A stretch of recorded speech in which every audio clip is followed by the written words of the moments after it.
যারা এই যে সকালবেলা মাছ কিনতে ইচ্ছুক তারা অবশ্যই চলে আসবেন নাকল স্ট্যান্ডে। সকালে প্রচুর পরিমাণে মাছ পাওয়া যায়, আপনাদের একটু দেখানোর চেষ্টা করছি, অবশ্যই দেখতে থাকুন।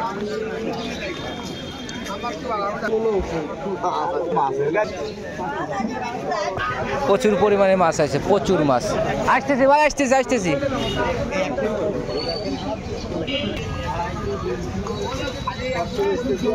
সবাই কি দেখে? অবশেষে জানা গেল সবাই মাছ দেখে।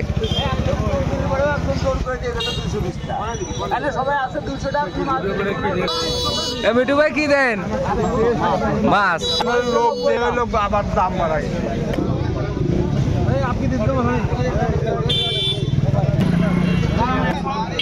সবাই শুধু মাছ দেখে। দেখি আমার দিলীপ দা কি করে। দিলীপ দা, কি করতে আইছেন? আপনি কি করতে আইছেন? প্রচুর মাছ। যারা মাছ নিতে চান অবশ্যই চলে আসবেন, এখানে প্রচুর পরিমাণে ভিড় থাকে সকালবেলা। এখানে সকাল 6টা থেকে বাজার লাগে, মানে ট বাজার বলে যাকে আর কি। অবশ্যই চলে আসবেন।